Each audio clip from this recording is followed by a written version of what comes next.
You know what I really like? I like it when I record an opening clip about talking about how I've been on Authortube for a year and that opening clip gets corrupt. So then I have to do a voiceover. Isn't that great? So, for those of you who don't know, I am an urban fantasy author. I'm also the operations director over at Otherworld Inc. I started a YouTube channel a little over a year ago when I was trying to get published with 8 Little Pages. And at the time, this was very encouraged by 8 Little Pages because they wanted me to help build up my brand and get more exposure and all that kind of fun stuff. It was also free publicity for them as well because I would always be like, with 8 Little Pages. That's not a thing now, but that was actually why I started a YouTube channel. I wanted to spread out my brand, I wanted to make more connections, and obviously I wanted to sell some books. So in the last year, I have tried a lot of different things to see what works for me, and I'm saying what works for me because the way that I run my channel may not be applicable to how you want to run your channel, nor may it be cohesive whatever content that you want to make. But I just wanted to really kind of just share this experience, and I wanted to be very informal with it. Like, I've got a tank top on, my notes are on a legal pad, like that's how we are today, y'all. But I hope that this insight will be useful for you. I've got, obviously, I actually have a lot of things that I want to talk about. Some of them are really good, and some of them are really bad, and we'll just kind of tackle it as in the order that it appeared in my brain. So we're gonna go ahead and start with the first one, which is make content that you enjoy making. So in YouTube, especially in Authortube, we all kind of come in with what I guess is going to be referred to as the Jenna Morassi model, where we come in, we try to give writing advice to other individuals because we're pretty much not sure what else to make at that point. You know, we're going to come in, we're going to share our journey with the writing, we're going to talk about our experiences, our pitfalls, our setbacks, and how we overcame writer's block and all that kind of stuff. Individuals, I can tell you, are interested in your journey. They do want to hear about the struggles that you encounter and how you overcame them, because the way that a writer experiences their own author journey is not always going to be the same as everyone else. So the way that you overcome writer's block may be helpful to somebody else, and so on and so forth. But whatever content that you decide to make, do make sure that it is something that you do want to do. A couple big reasons for this are going to be your authentic self is going to show through a lot more. One thing that I have noticed on YouTube is that people gravitate more towards people who are very authentic, who are very relatable. I think Kate Kavanaugh is a great example of this. She's about as genuine as it gets, and that's one of the big appeals to her, along with her how, you know, I write like so and so, and that she shares what that experience is like. That's her thing, and she does it really well. The other thing that I do want to point out is that people are going to notice when you're piggybacking off of trends. And it's gonna, like, some of them aren't gonna care, some of them are, but they are gonna notice that you see that something's popular, so you're going to go and do it too. People got mixed thoughts on that, but if you're gonna do something, do it because you want to do it, not because you saw like so many other people do it. Like, it's just gonna tell a lot. So the big thing that I noticed is that you need to engage with your fan base in your comment section. Even if they're negative, you have to engage with them. And I'm not saying that from an analytical point of view. I mean, obviously the more comments and the more engagement that the video gets, the more visible that it will become. But the whole reason why I say that you need to respond to your comments and you need to engage with your followers, even if you have a whole bunch of them, like chunk it every day if you have to. Do what you need to do. But when people like comment on your videos, first off, they're spending time watching your videos, and then they're taking the time to write a comment. I can't even begin to tell you how many videos I watch and don't leave a comment. Like, it's a high number. So when they do that for you, that's really big. And so it's always good to, like, you know, reciprocate what they're saying, read what they're saying, engage in a dialogue. And this is honestly how I've met some really good people on YouTube, and I, you know, have a regular correspondence with them. I have, like, just respond to your fan base, just do it. And it's a bad look if you make a video and you never talk to anybody. Like, it's a really bad look. Now, while I am kind of talking about how important it is to engage with your fan base, it's also really important to have boundaries about how far that you are willing to let your fan base communicate with you. For example, I'm usually okay with people, like, you know, emailing me, talking to me on Facebook, stuff like that. I've been very limited with the real life interaction thing. I think I've only met one Authortuber in real life, and I knew her for about 8 months before we actually did like the face-to-face, and it was in a public area. There were witnesses, like all that other stuff. But if you are not comfortable with the way that somebody wants to engage with you, be very honest about it. Say, hey, I'm not okay with, you know, that kind of correspondence or whatever it is, and just be clear. I mean, don't like bitch slap them in the face, but just say, hey, not okay with that. and maybe like suggest an alternative. And I will say, if that person does get pushy about it, because I have experienced that as well, then you don't have to talk to that person. Just say, hey, you're making me uncomfortable right now. Bim bam boom, I gotta go, bye. So this is kind of where the video takes a tiny minor dip into the negative stuff that I have experienced on YouTube, which is when individuals have unrealistic expectations about how they should engage with you. So earlier I just mentioned about boundaries, right? So now we're going to talk about the other stuff. This part of the video makes me a little tiny bit uncomfortable, but like I said, these are the experiences that I have had over the last year on YouTube, and I'm just going to share it with you guys. So you will encounter individuals who have a very creative idea about how you will engage with them. I have experienced stuff from you're an author on YouTube, you're trying to sell your book, you should just give it to me for free. I have encountered that. I have met people who think that I should drop everything to go and make a video that they want. I take suggestions, that's okay, but I'm not going to stop my production schedule because somebody wants me to do something, unless it's like a big thing that has to go on, like a hashtag arcs are free kind of thing. But yeah, so and I hate talking about this. This is where I get uncomfortable. I hate talking about this. I got a stalker on YouTube, and I don't really want to give this person too much attention, but here's what I will say. They are not mentally stable. I have a very large file of screenshots that people have sent to me about what this individual says about me. And it got to the point where I actually had to delete all my personal accounts because my real name is on the lease and I don't need some weirdo showing up. And at this point, I'm waiting for this person to either move on and be fixated on something else, or, I hate saying this, I'm waiting for the comments to become threatening, because that's when I'm allowed to go and take my stuff to the police, because I unfortunately know this person's real name because they shared it with everyone. So and the only reason I'm telling you that is because you are going to encounter people who, like I said, are not going to be mentally well. They're going to be very fixated on you. And again, this personal connection that people have, because it feels like you're talking straight to them, right? Like you feel like I'm talking to you, because I am. But it's going to happen. There are all kinds of individuals that are on the internet. Some of them should be allowed on the internet. Some of them honestly shouldn't. Some of them need supervision on the internet. But yeah, so you are going to react, and you are going to encounter that, and it's gonna be a topsy-turvy kind of thing, because I immediately just went and talked to my friends in law enforcement and one of my legal friends when the situation initially came up, and they gave me the course of action. So gathering evidence, that's going to be your first thing. Keeping a record of all the engagements as well. Being just about as meticulous as possible, and also being emotionless as possible, and always just assume that whatever you say is being screenshotted, because if you do end up taking this person to court for whatever reason, if at any point you look like you're emotional or you are irrational, then that's when it gets all kinds of wonky in the courthouse, and that's not what you want. So that's really the big negative thing that I have encountered on YouTube. So we're going to move on now. So digressing back to boundaries, it's also okay to understand what you want to do and what you don't want to do. And I'm talking about collabs when I say that. Over the last year, I have been approached by a number of individuals to do collabs of different kinds of sorts. Some of these have been really fun. Some of these have been learning experiences for me. The one thing that I learned is that I like doing collabs on premises that I am very passionate about. The individuals involved aren't like the deciding factor for me. It's the premise itself that I really wanted to focus on. And what I have found myself doing is doing a lot more collabs with individuals that either talk about something I'm passionate about, so talking about tarot, or talking about a topic in writing with a lot of other people. Wordstock is a really good example of that second one, because Robert Jones, the story detective, he did Wordstock, and basically it's bringing a whole bunch of writers from different backgrounds and different experiences levels together to talk about a topic involving writing. I'm all about that. I love that kind of stuff.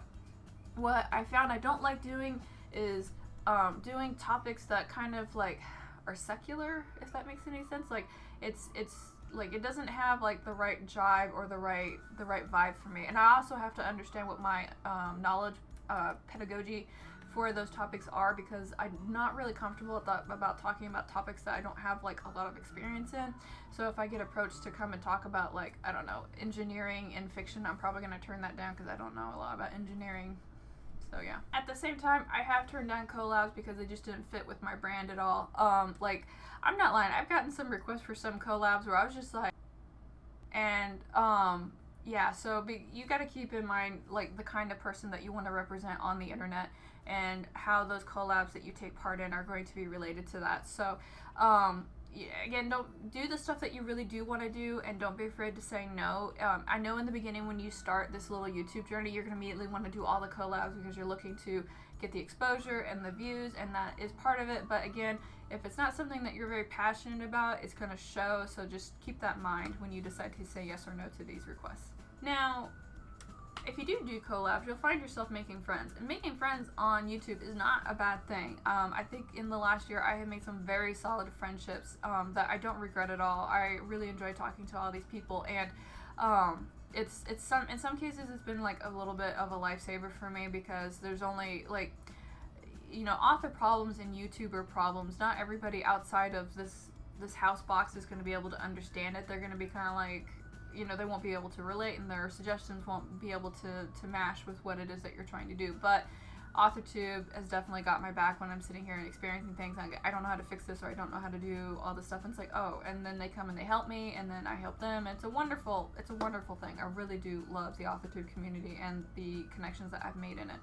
Of course, with that said, the people that I initially wanted to connect with when I first started YouTube, that didn't happen. That didn't happen at all.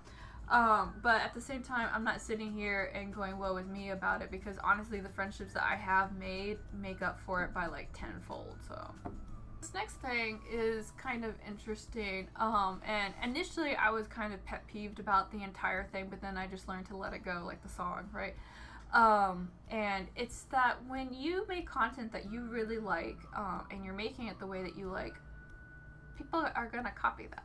I have made a couple of videos where within a couple of days I saw that some big author-tubers were doing something very similar, almost word for word similar.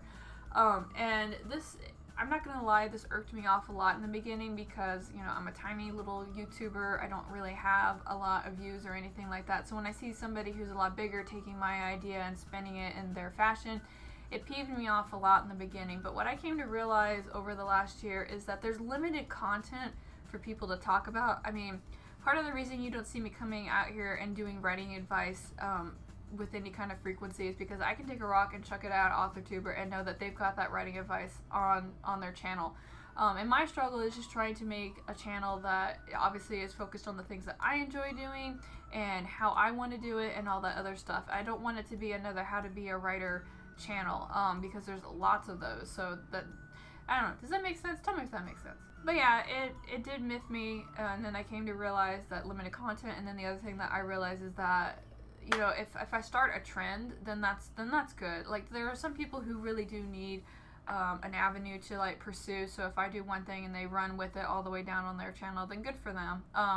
And I don't really have a copyright on these ideas either. That was the other thing I had to come to realize. Like, I don't own these ideas, and if I can make something and it inspires somebody, then I'm going to go ahead and look at it that way versus, bitch, you stealing my shit. So this last thing isn't something that I have directly experienced. I'm kind of aware of it in the background when it comes to me, but it's not at a heightened level that I see some individuals encountering. And it has to do with when you make your channel and you get enough traction, people are going to, they're going to not like you. You're going to encounter people who don't like you, and I don't know why they're not going to like you. Half the time they don't know why they're not going to like you unless you've like directly done something to piss them off. And I don't encourage you going after people or responding to individuals when you are having a heated moment. It's really important that if you do get some kind of criticism on your video, because you will, to kind of take a moment, breathe, actually read what they're saying. And if they are being illogical, okay, fine, you know, let them have their moment, but don't feed into it, because that's just going to be grounds for them to not like you more. And if somebody, if name calling comes out, and that's fine, I would actually really honestly encourage you to find some way to have a voice chat or a face-to-face conversation, because a lot of times what happens is that when individuals are having a hard time communicating with you, or you think that they're saying something in a certain way, what's missing a lot is expression and tone of voice. That's all gone. So you should probably really like consider, if this person does have a bone to pick with you, to try and resolve it between yourselves and make some kind, you know, just see if you can do that. Now, at the same time, if this person isn't interested in that, then you're done. They're just going to not like you. You're not going to have anything that you can do about it. You can't change this person, and you can't control them, and if you could, you really shouldn't. Just let them have their moment and all that stuff. And should for some reason your name happens to appear on like some kind of website like Gossip Guru, don't go to that website. Like, don't go, like, at all. Like, I can't even begin to tell you how unhealthy it is that you would go to a website with a forum that has nothing but like malicious slander towards you. Like, I don't know why you would do that to yourself. And the reason I'm saying that is because there's somebody that I know that does that. It's so unhealthy. It's a lot of self-torture. Like, goodness gracious.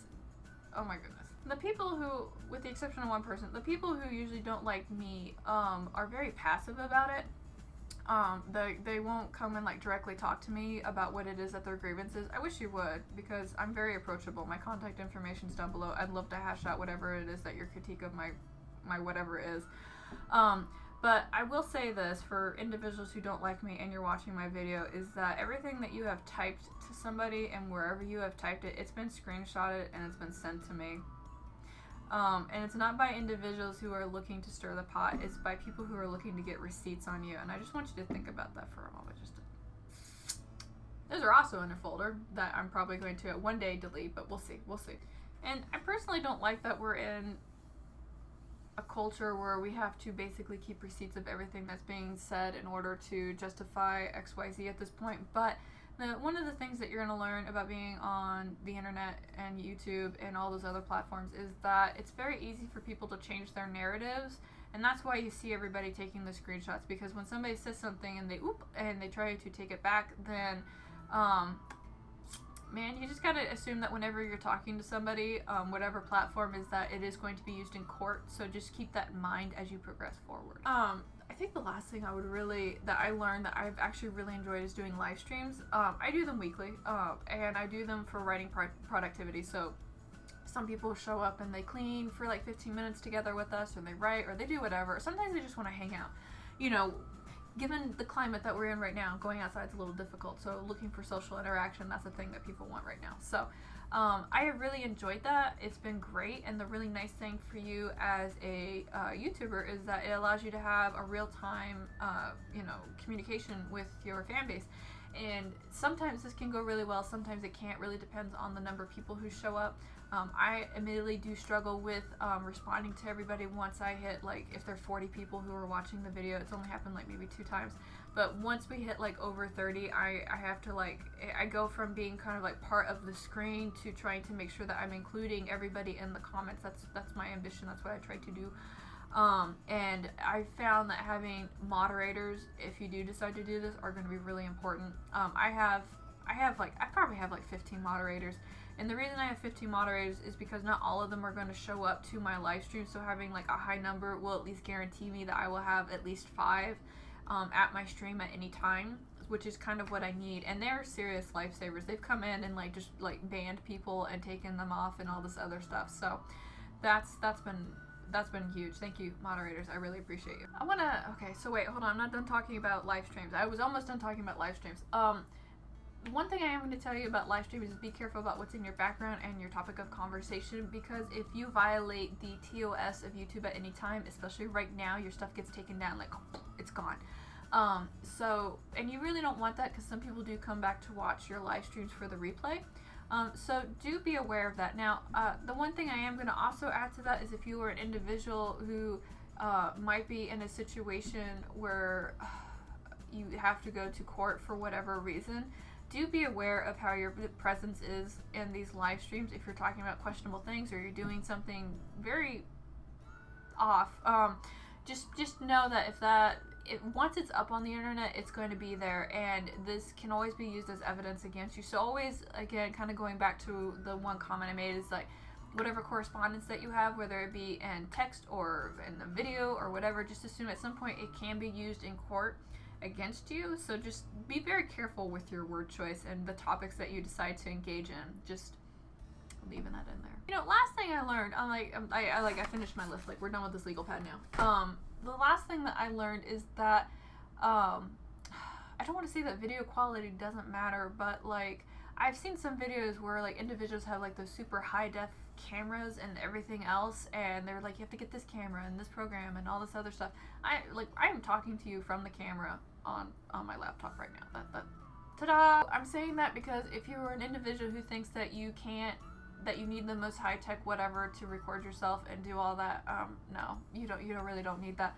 I think that video quality is going to be really important in certain mediums, but I think for what it is that we're trying to do in Authortube, I don't think that it's as heavy as a thing. Now, I have gotten some feedback about video quality and sound quality, but it's from my spouse mostly, and they are always looking to help me like improve my production set here. Like he bought me a ring light, and I haven't figured out how to set it up yet, but that's gonna be a thing. So then you can see my face even more. Ooh, I feel like I'm missing something. Don't buy follows. Don't do it. Don't buy subscription accounts. Don't do any of that. And I haven't done this. And the only reason I'm bringing this up in the year that I've been on YouTube is because I have encountered accounts who do buy those things to make it look like they're popular, but then when they're sitting and they're doing their stuff, like they've got no view time and they've got like no clicks. And there's a lot of judgment that goes around when people see that you bought follows. So please, whatever you do, keep your growth organic.